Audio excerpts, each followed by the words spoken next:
আজ আসুন এই শিরোনামের দ্বারা ঈশ্বরের বাক্য অধ্যয়ন করি। আমাদের সর্বশক্তিমান ঈশ্বর।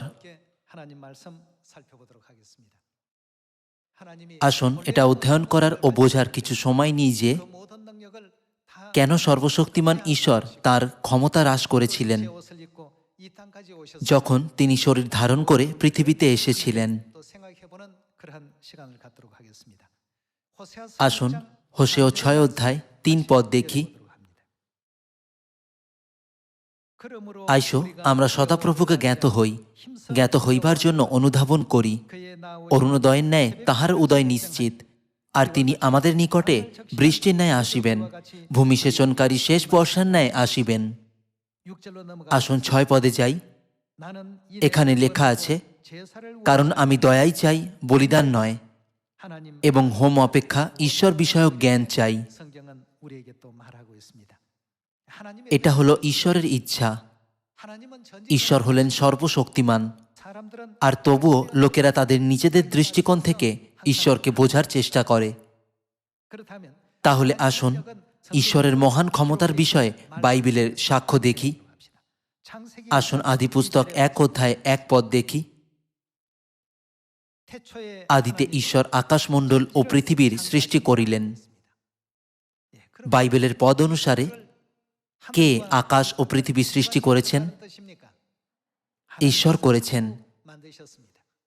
ভাই ও বোনেরা, আপনারা কি সত্যি এটা বিশ্বাস করেন? যখন পৃথিবী নিরাকার ও শূন্য ছিল, ঈশ্বর আকাশ ও পৃথিবী সৃষ্টি করেছিলেন। 4 পদে আমরা আলো ও অন্ধকার সৃষ্টি করার ঈশ্বরের কাজ দেখতে পাই নাকি? তখন ঈশ্বর দীপ্তি উত্তম দেখিলেন, এবং ঈশ্বর তিনি কি করেছিলেন? অন্ধকার হইতে দীপ্তি পৃথক করিলেন, আর ঈশ্বর দীপ্তির নাম দিবস ও অন্ধকারের নাম রাত্রি রাখিলেন। ঈশ্বর আলো ও অন্ধকার সৃষ্টি করেছিলেন, আর উপরের জল এবং নিচের জল ভাগ করেছিলেন। ভাই ও বোনেরা, শুধু এই সত্যের দ্বারা আমাদের ঈশ্বরের মহান শক্তিকে পরিমাপ করতে ও বুঝতে পারা উচিত। এই শক্তিশালী ও সর্বশক্তিমান ঈশ্বর হলেন শুরু থেকেই আমাদের সৃষ্টিকর্তা, এলোহিম ঈশ্বর। আদি পুস্তকে পিতা ঈশ্বর ও মাতা ঈশ্বরের সম্পন্ন করা সমস্ত সৃষ্টির কাজ লেখা আছে। ঈশ্বর আলো ও অন্ধকার সৃষ্টি করেছিলেন। সমস্ত রকম গাছ, মাঠের পশু, সমুদ্রের মাছ, আকাশের পাখি এবং সমস্ত রকমের ফলের গাছ সৃষ্টি করেছিলেন। সমস্ত কিছু একের পর এক ঈশ্বরের দ্বারা সৃষ্টি হয়েছে। তাহলে আপনাদের কি মনে হয় পৃথিবীতে কত প্রকার জীবন্ত প্রাণী ঈশ্বর সৃষ্টি করেছিলেন? বিজ্ঞানীরা বলে যে পৃথিবীতে প্রায় 1 কোটি বিভিন্ন প্রকার জীবন্ত প্রাণী আছে।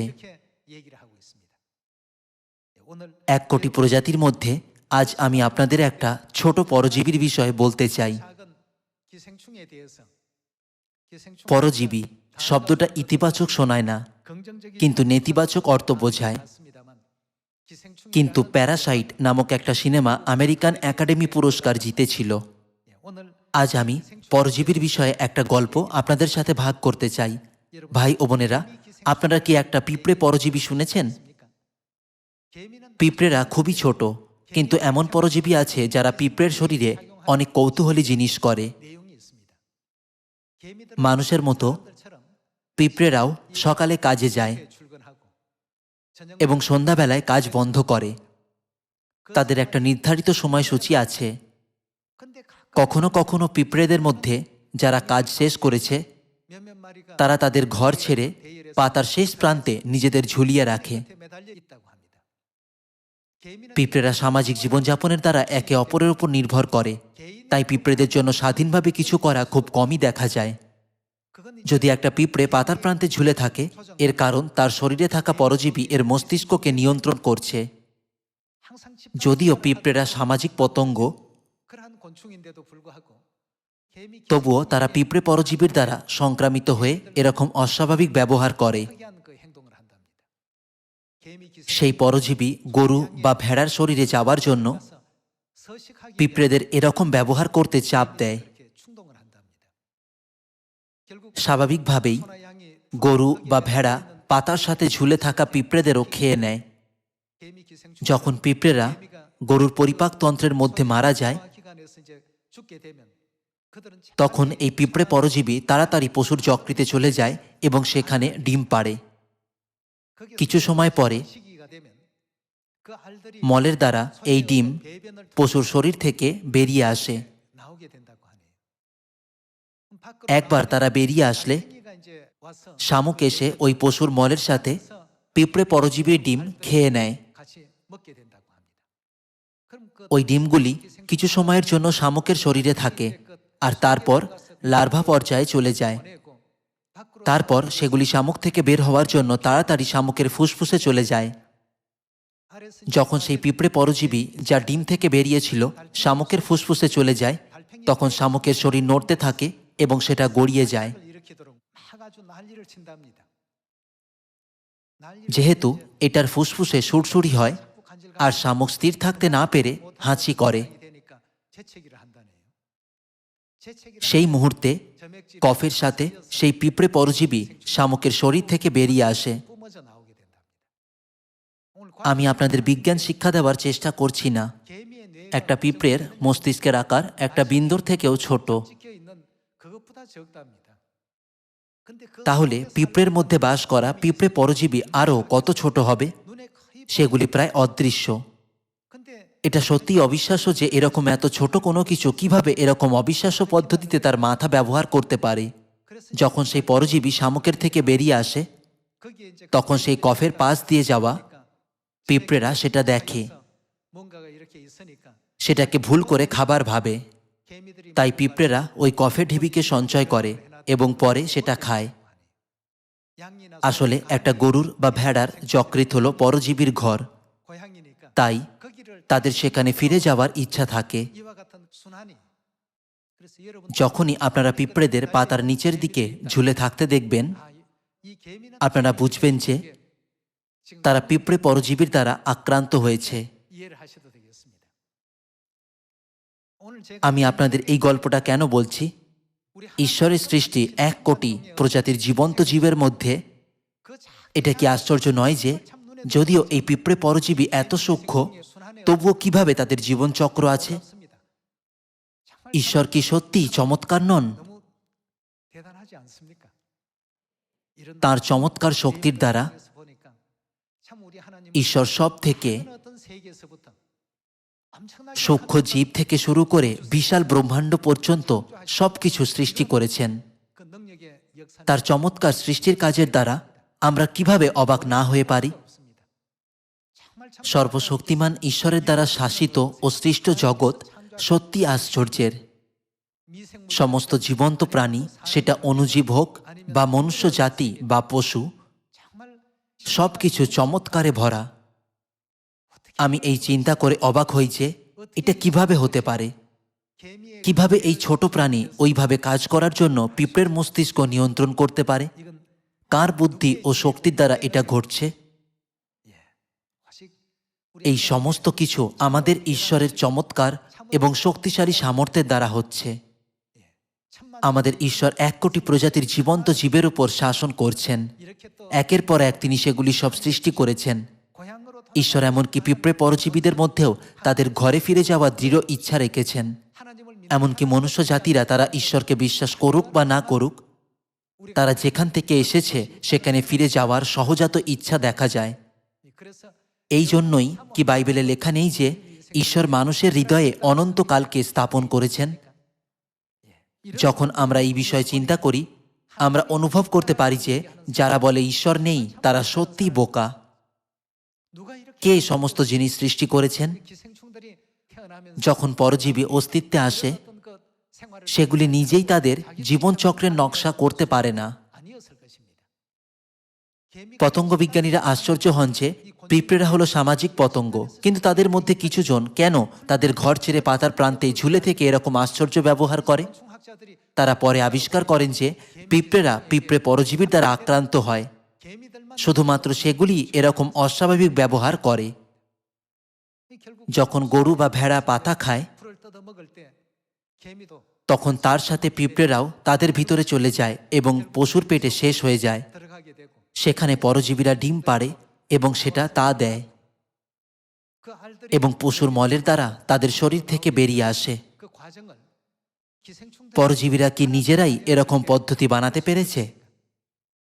আমরা অনুভব করতে পারি যে একমাত্র ঈশ্বরই এরকম পদ্ধতির নকশা করতে পারেন। যখন আমরা সমস্ত কিছু সৃষ্টি করার এবং সেগুলির মধ্যে বিস্তারিত রাখা সব কিছুর বিষয়ে ঈশ্বরের সামর্থ্য চিন্তা করি, আমরা সত্যি আশ্চর্য হই এবং আমাদের ঈশ্বরের প্রশংসা না করে পারি না।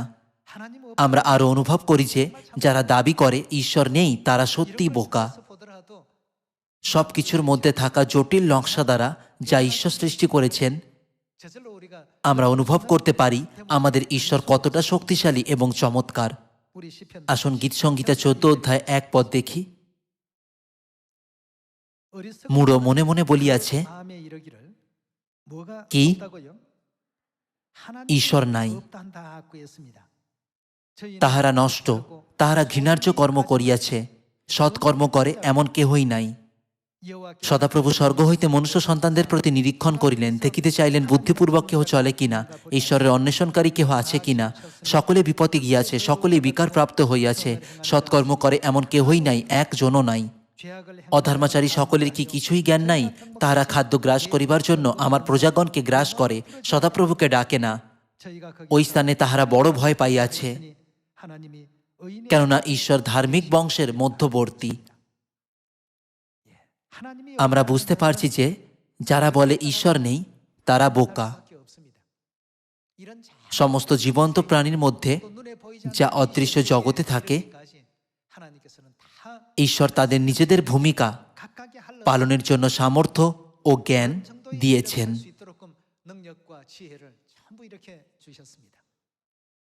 যিনি এই কাজ সম্পন্ন করেন তিনি আমাদের ঈশ্বর। আদিতে ঈশ্বর আকাশমণ্ডল ও পৃথিবী সৃষ্টি করিলেন। ঈশ্বর মাটি, বিভিন্ন পশু ও বিভিন্ন ধরনের ঔষধি ও গাছ সৃষ্টি করেন। আদিপুস্তকে ঈশ্বরের সৃষ্টির কাজের সংক্ষিপ্ত বর্ণনা করা আছে। ঈশ্বরের সৃষ্টি করা 1 কোটি প্রজাতিকে পরীক্ষা করলে সেগুলির সকলেরই আলাদা আকার এবং বৈশিষ্ট্য আছে। মনুষ্য জাতির ক্ষেত্রেও একই। যেমন আমি সব সময় বলি, সিওনে ঠিক একই দেখতে এমন 2 জন সদস্যও নেই। ঈশ্বর একটা ছাঁচ থেকে মনুষ্য জাতিকে সৃষ্টি করেননি, কিন্তু ঈশ্বর একের পর এক ব্যক্তিকে আলাদাভাবে সৃষ্টি করেছেন। এটা এমনকি পিঁপড়ে পরজীবীর ক্ষেত্রেও সত্য। এই পরজীবীর বৈজ্ঞানিক নাম হল ডিক্রোকোলিয়াম ডেন্ড্রিটিকাম। ঈশ্বর এত বেশি বিবেচনার সাথে প্রতিটি ছোট জীবন্ত জীব সৃষ্টি করেছেন, সেগুলির আকার, আকৃতি এবং বৈশিষ্ট্যের ক্ষেত্রেও। এটা দেখে আমি অনুভব না করে পারি না যে ঈশ্বর এই পৃথিবীতে কতটা প্রেম ঢেলে দিয়েছেন যেখানে আমরা বাস করছি। সেই জন্যই সব থেকে বোকা লোক হলো সেই যে বলে ঈশ্বর নেই। দ্বিতীয় বিশ্বযুদ্ধের পর অসংখ্য লোকেরা যারা যুদ্ধে বিধ্বস্ত দুর্দশার সাক্ষী হয়েছিল, যদি সত্যি ঈশ্বরের অস্তিত্ব থাকে তাহলে কিভাবে এরকম যুদ্ধ হতে পারে? ঈশ্বরের অস্তিত্ব নেই এটা চিন্তা করে তারা এমনকি এই বিষয়ে একটা বক্তৃতা রেখেছিল। অনেক বক্তার মধ্যে একজন জ্যোতির্বিজ্ঞানী বলেছিল, বেশ অনেক সময় ধরে আমি দূরবীনের সাহায্যে অনেক দূরের ব্রহ্মাণ্ড দেখে আসছি, কিন্তু আমি কোনো তারাতেই ঈশ্বরকে দেখতে পাইনি। অতএব ঈশ্বরের অস্তিত্ব নেই, এটা ছিল তার উপসংহার। তারপর একজন ডাক্তার এসে তার বক্তৃতা দিয়েছিল। তার উদ্দেশ্যও ছিল ঈশ্বরের অস্তিত্ব অস্বীকার করা। আমি একজন অঙ্গ ব্যবচ্ছেদ বিদ্যায় পারদর্শী। অনেকবার আমি লোকেদের শরীরের অঙ্গ বিচ্ছিন্ন করেছি এবং লোকেদের বুক কেটেছি, কিন্তু আমি তাদের আত্মা দেখতে পাইনি। আমি যতবারই মস্তিষ্কের অস্ত্রোপচার করি না কেন, আমি আত্মার অস্তিত্ব দেখতে পাইনি যার বিষয়ে ঈশ্বর বলেছেন। যদি মানুষের আত্মা না থাকে তাহলে এটা কি প্রমাণ হয় না যে ঈশ্বর, যিনি হলেন অদৃশ্য, তার অস্তিত্ব নেই? তারা ঠিক গীতসংগীতার পুস্তক 14 অধ্যায়ে বর্ণনা করা লোকেদের মতো বলেছিল। সমস্ত লোকেরা যারা একত্র হয়ে বক্তৃতা শুনছিল তারা প্রশংসা করছিল এবং বক্তাদের দৃষ্টিকোণের সাথে একমত হয়ে বলছিল এটা একেবারেই ঠিক। বক্তৃতা শেষে তারা শ্রোতাদের মতামত ভাগ করার জন্য মঞ্চে এসে প্রশ্ন জিজ্ঞাসা করার জন্য তাদের সময় দিয়েছিল। যেহেতু দুজন বক্তার দ্বারা উপস্থাপনা বৈজ্ঞানিক প্রমাণের দ্বারা সঠিক এবং ভালো সমর্থনযোগ্য ছিল, তাই কেউ তাদের হাত তোলেনি।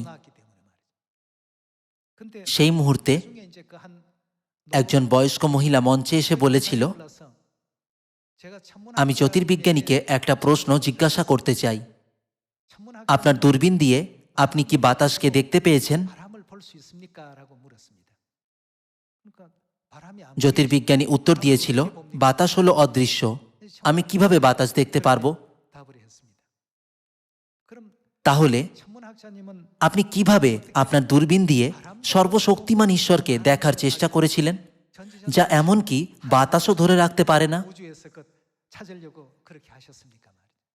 আপনার কাছে কমপক্ষে সেই দূরবীন থাকা দরকার যা দ্বারা আপনি বাতাস দেখতে পারেন।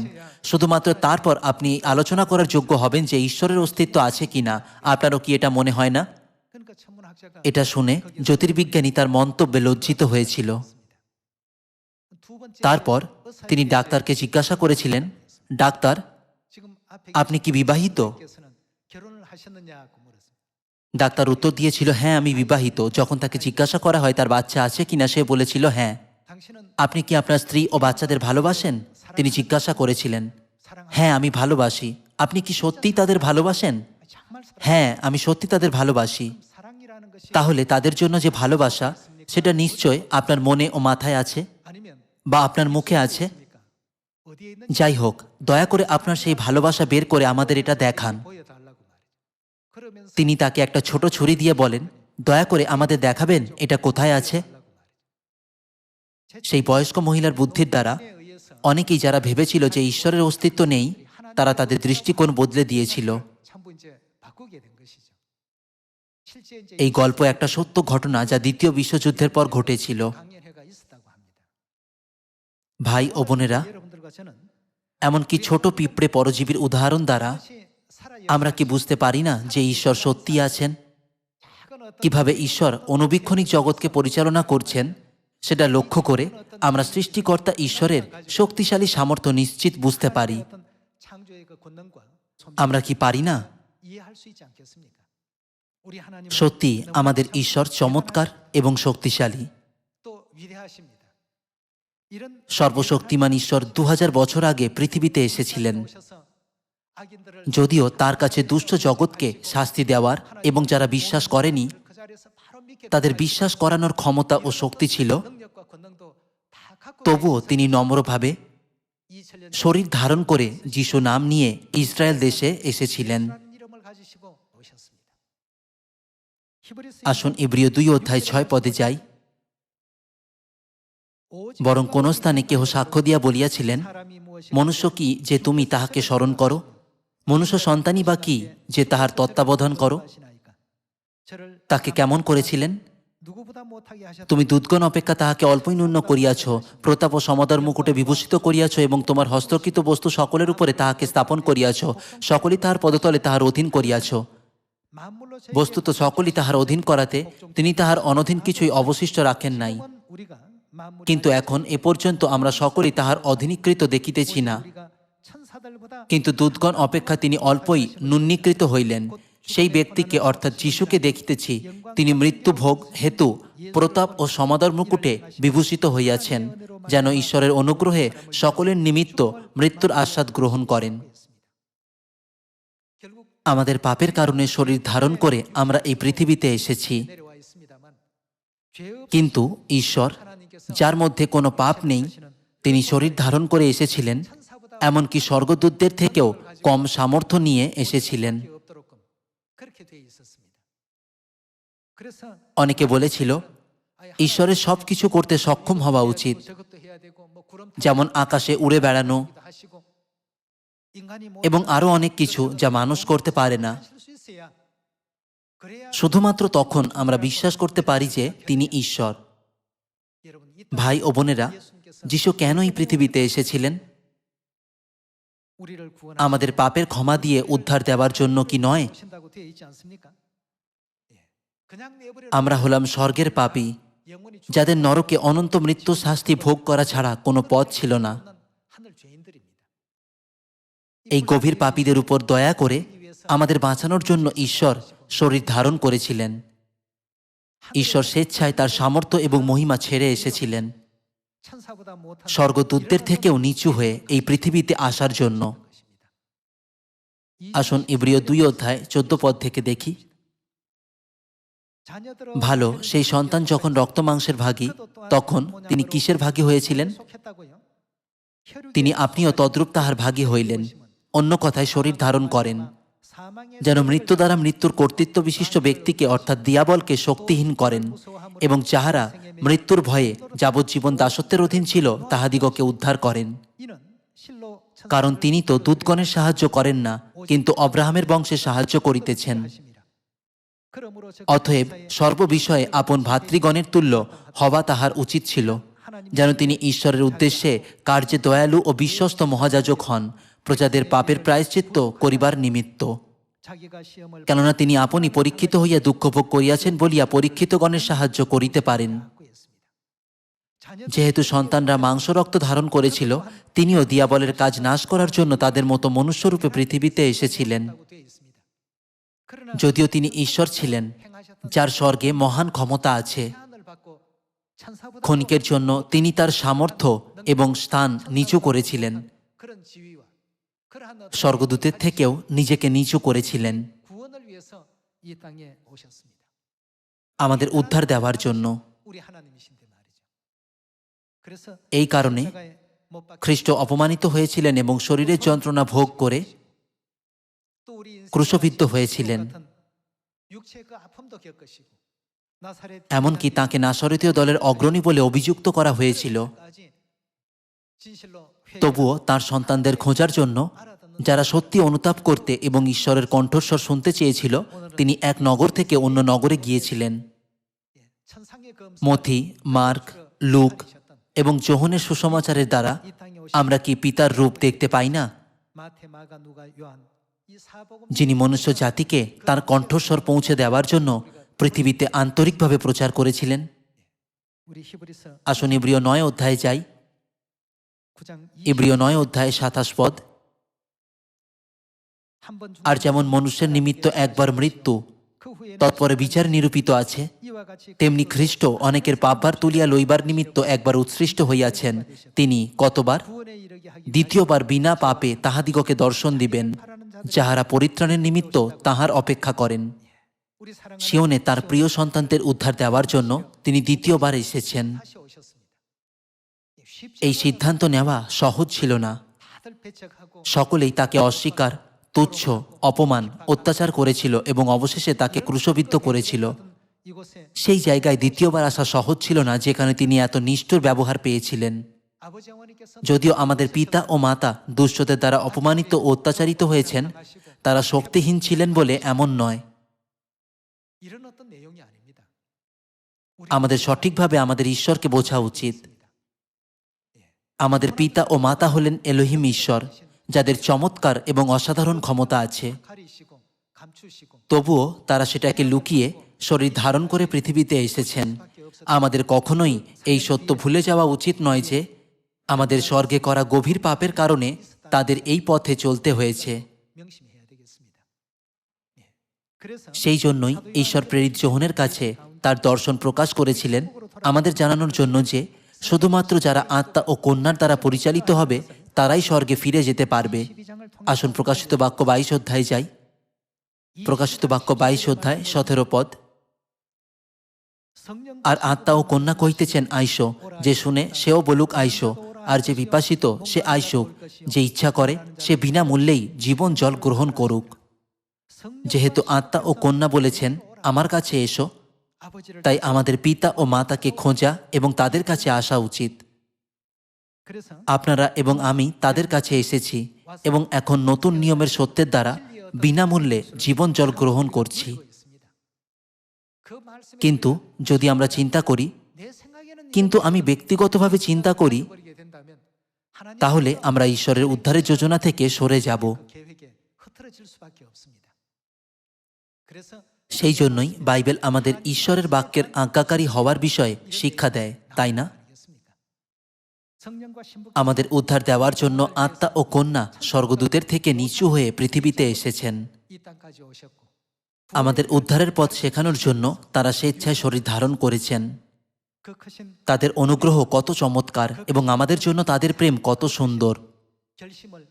আমাদের কখনোই তাদের বলিদানকে শুধু অনুগ্রহ হিসাবে নেওয়া উচিত নয়, এই চিন্তা করে তারা ঈশ্বর বলেই তারা এটা করেছেন। বরং আসুন স্মরণে রাখি যে শুধুমাত্র আমাদের পাপীদের উদ্ধারের জন্য পিতা ও মাতা এরকম দৃঢ় প্রতিজ্ঞা করেছিলেন। আমি সকলকে আন্তরিকভাবে অনুরোধ করি যে পিতা ও মাতার দেখানো পথ অনুসরণ করুন, যাতে আমরা অনন্ত স্বর্গরাজ্যে সাদর অভ্যর্থনা লাভ করতে পারি। এর দ্বারা আমি আজকের উপদেশ সমাপ্ত করি। অনেক ধন্যবাদ।